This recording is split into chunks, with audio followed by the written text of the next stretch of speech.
IGL is your in-game leader, and yes, occasionally that's the guy that's hyping you up or calming you down or trying to get your head straight, but way more importantly, it's your guy that has the best communication, constantly calling out the enemy spawns, micromanaging his or her teammates and saying, hey, I've got this cut, you need to go here. When I think of in-game leaders, I think you have to have maximum trust in your teammates, and you have to have the confidence to make that call. Some teams kind of have a shared in-game leader role, but for the most part, I'd say typically you have one guy who's going to communicate what he wants to see out of his team more often than not. It's really like the main thing of it is just it helps everyone kind of stay calm and know what they should be doing in the game. The first example that comes to mind for me for an in-game leader, it's got to be Clayster. Anytime you go to a listen-in and you're hearing this man talk, it is a constant stream and flow of information, a ton of really good small talk, and he's having conversations with his teammates to make sure he can figure out what they're doing on the map, so not only he knows what he needs to do on the map, but also so he can direct his teammates as the traffic and make sure everybody knows where they need to go. He's constantly keeping track of the enemy team and making sure that no one slips through, and he is just one of the most aware players we have in the league in making sure his teammates are right there with him. My name is James Clayster Revan. I'm the main AR in the IGL for the New York Subliners.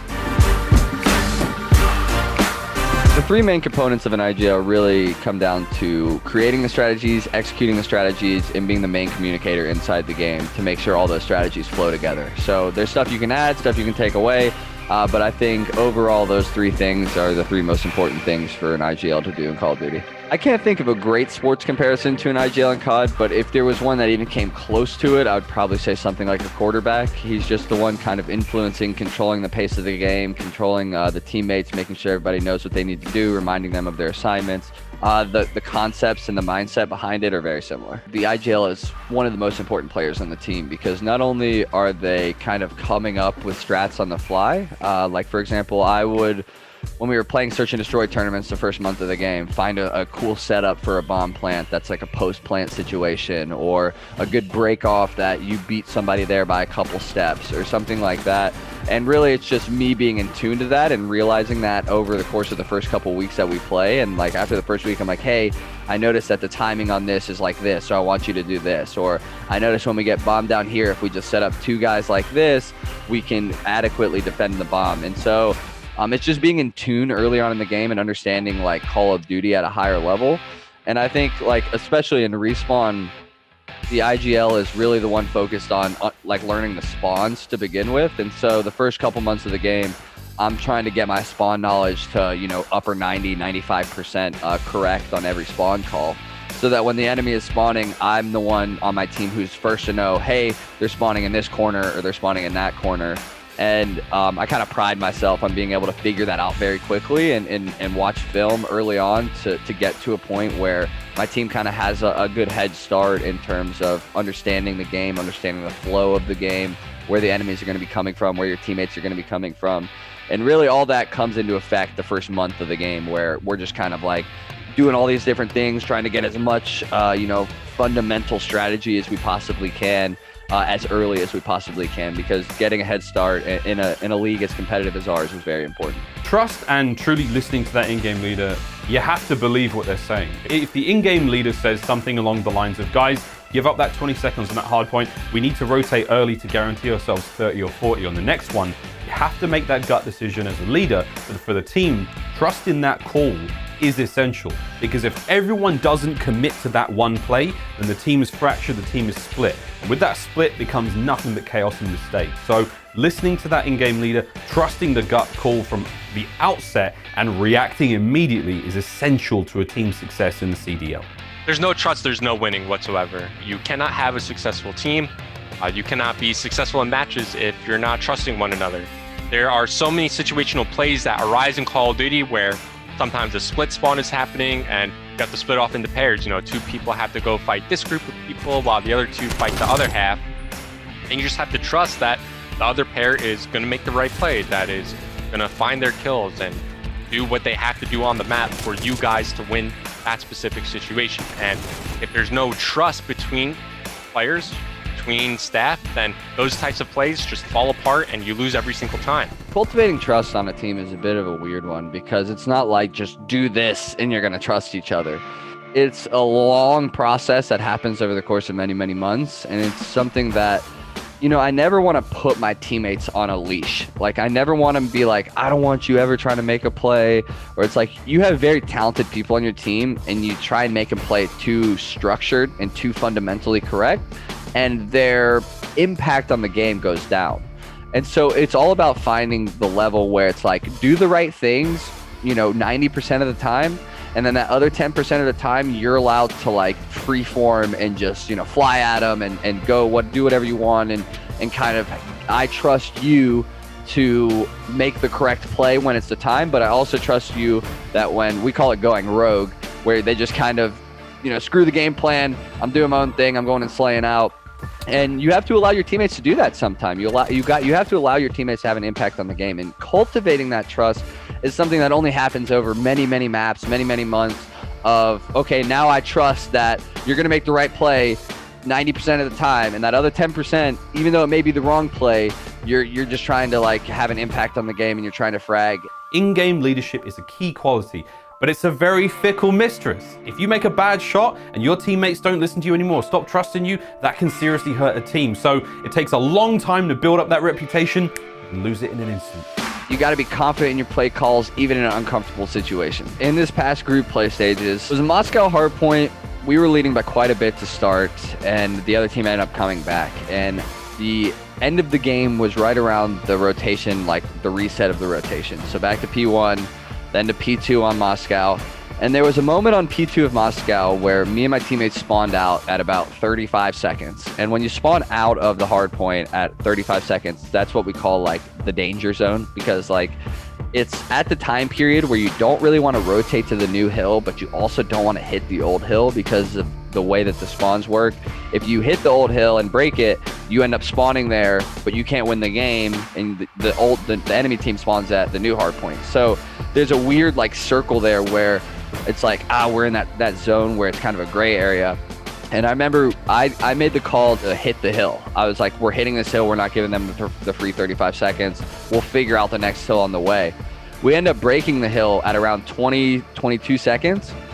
And I did the math and realized we couldn't win off of that 22 seconds. And most people would have sat there and got to like 248, 249, like 1 or 2 points away from winning, and then left the hill.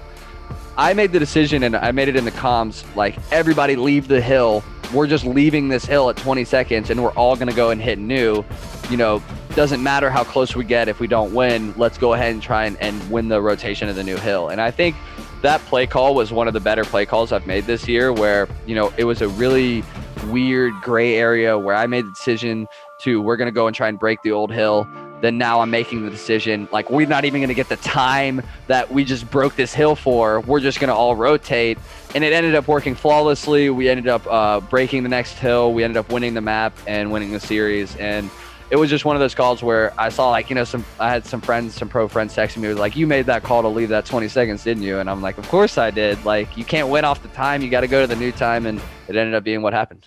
In games like Counter-Strike, there was a time where, like, IGLs would be pretty much like the worst person on some teams, but they offered so much in terms of like leadership and communication that they would still, you know, people would still want to play with them. But in COD, like, you can't be, you know, a super good IGL and not be fantastic at the game. That's not going to slide. Like, you have to have 4 skill players, and you have to have 4 players that can all communicate at all times. There shouldn't be like a huge drop off between your best communicator and your worst communicator. The communication dynamic on every team is different. We have 2 naturally quiet players, and then we also have another vocal person on the team, which is Asim. It's funny because most of the time I shoulder like everything, like all the respawn calls, all the search calls and stuff.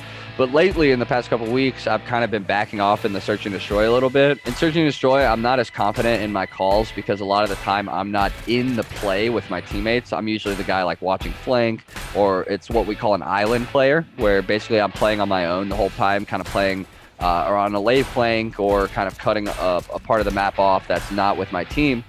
And so I've kind of gave the responsibility a little bit over to Asim, and he's stepped up into the role greatly to the point where he's calling all our search strats before the round even starts. Everybody knows what they need to do. You know, coming into the team, he was kind of like not even almost on a Pro League roster. We pick him up, and now he's one of the best submachine guns in the game. And I think that confidence has kind of allowed him to be more confident in himself. to be more confident in his mind and be more confident in his shot calls. It wasn't always like this.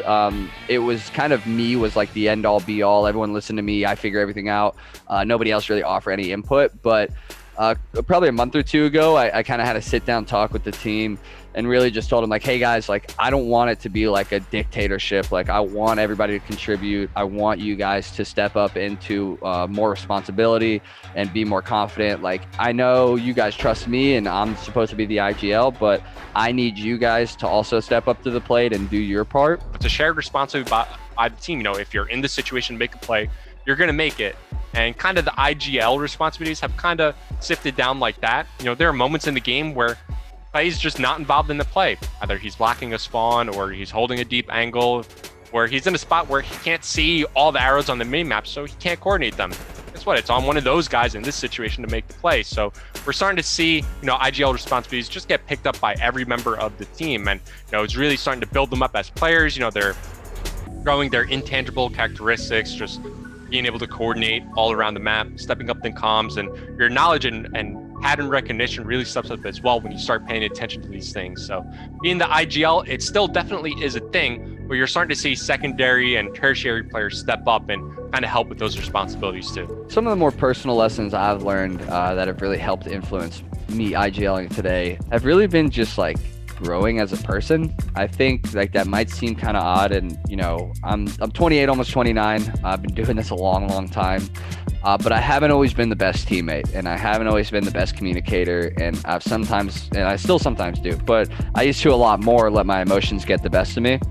And I think my time in E United with Arcitys and Prestinni and Cellium and all those guys, even onto the championship team with Simp and aBeZy, I think I've learned how to be a better teammate, and not only be a better teammate, but a better human being and a better like human to my teammates and my colleagues. And I think that's probably been the most important thing for not only earning their respect and earning their trust, because as an IGL, you have to have the full respect and trust of your whole team or it doesn't work.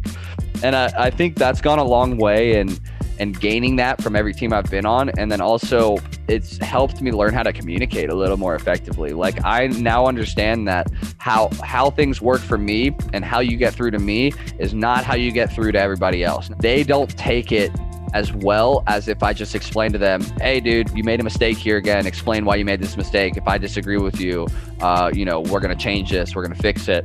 They respond much better to stuff like that rather than me being like, yo, you made that mistake, why are you going there on the left? Like I've told you 100 times. Like they don't respond well to that. And I've learned everybody's different, and I've learned that I have to speak to people different ways to get through to them. And so I think just growing and maturing as a person and as a human being and learning how to communicate effectively to each of my teammates has really been the biggest influencing factor on what makes me a decent IGL.